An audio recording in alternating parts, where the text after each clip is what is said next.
Assalamualaikum warahmatullahi wabarakatuh. Perkenalkan nama saya Siti Kirani. Di sini saya akan menjelaskan mengenai networking models. Apa itu networking models? Networking model adalah sebuah model atau referensi dalam pengembangan dan pemahaman komunikasi data pada jaringan komputer.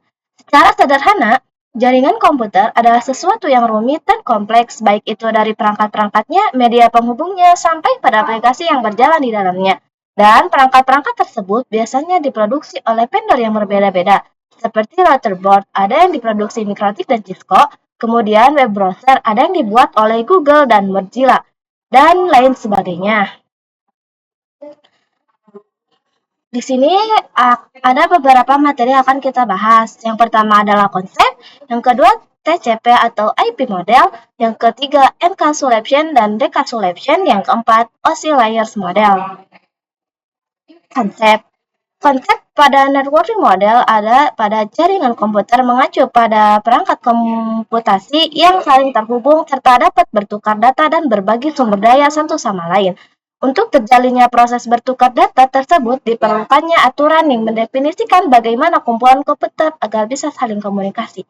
Nah, aturan tersebutlah yang disebut dengan networking model. Jadi, bagaimana setiap vendor dapat saling berkomunikasi dengan open standard networking model yang tersedia.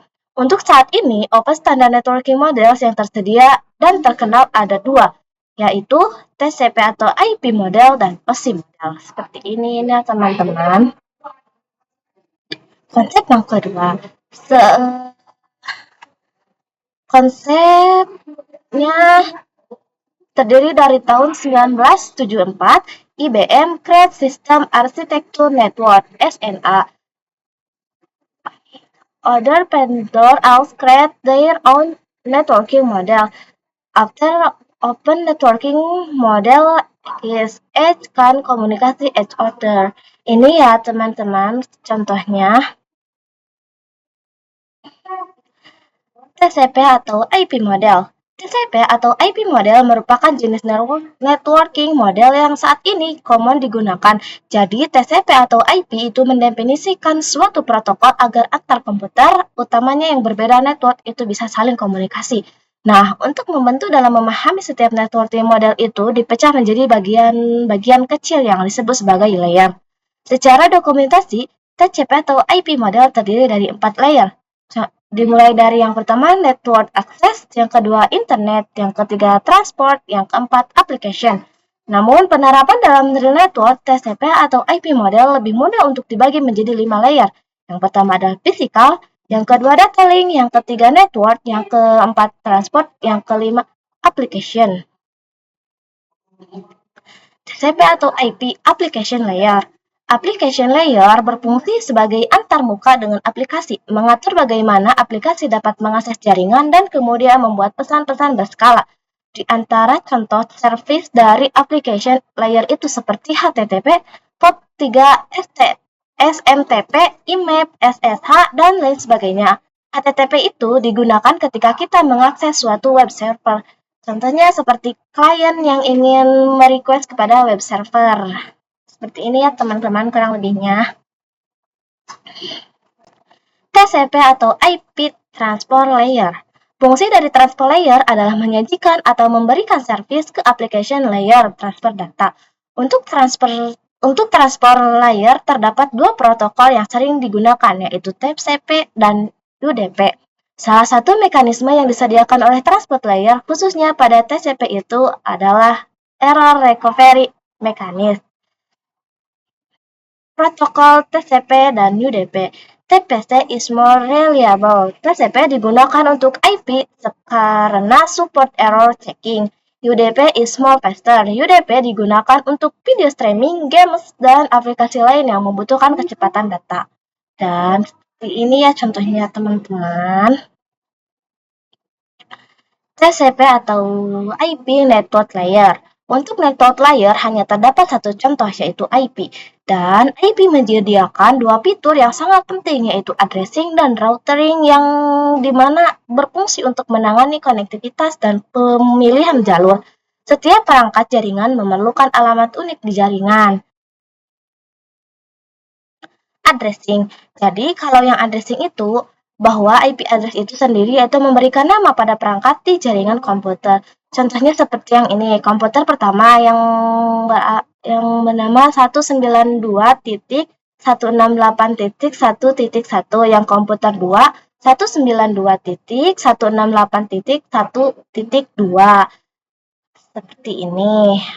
Jadi mereka akan saling terhubung. Routering salah satu fitur yang disediakan pada IP di bagian network layer yang bekerja layaknya kantor pos, mencari rute tercepat untuk sampai tujuan. Seperti yang ini ya teman-teman, yang dari yang A ini melalui pos 1, pos 2 lalu ke address yang A. Yang bagian B-nya bisa dari pos 1 langsung ke sini dan sampai ke ini.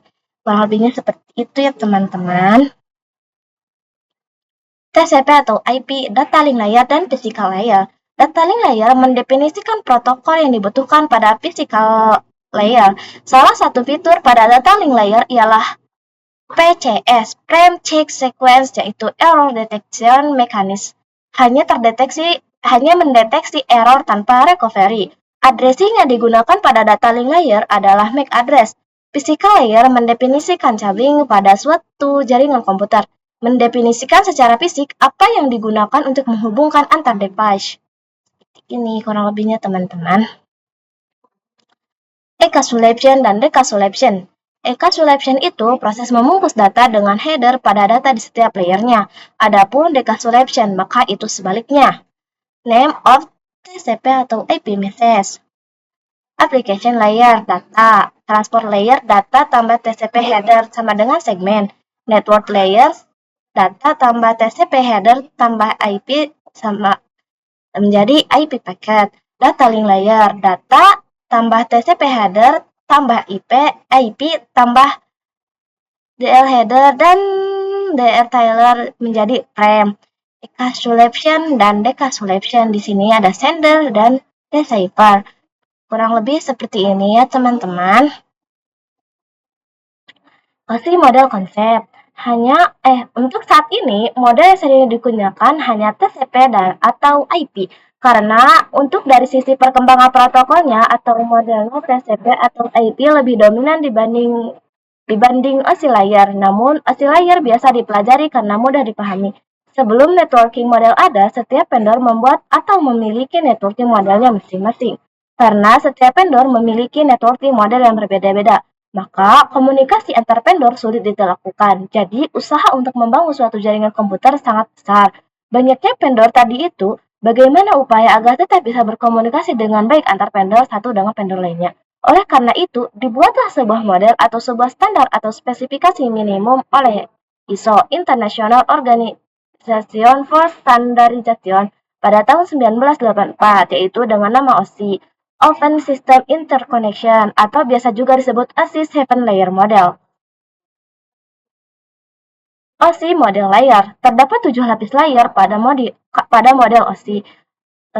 Pada layer pertama ada application layer, yang kedua presentation layer, yang ketiga session layers, yang keempat transport layer, yang kelima network layer, yang keenam data link layer, yang ketujuh physical layer. Di sini ada lower layer berkaitan dengan user interface, data formatting, dan communication. Upper layer berkaitan dengan bagaimana data itu mengalir. Di sini ada OSI model versus TCP atau IP model. OSI model terdiri dari application, presentation, session, transport, network, data link, physical. Dan untuk TCP atau IP model ada application, transport, network, data link, dan physical. Sekian pembahasan dari saya. Maaf bila ada kurangnya dan ada salahnya. Sekian dari saya. Wassalamualaikum warahmatullahi wabarakatuh.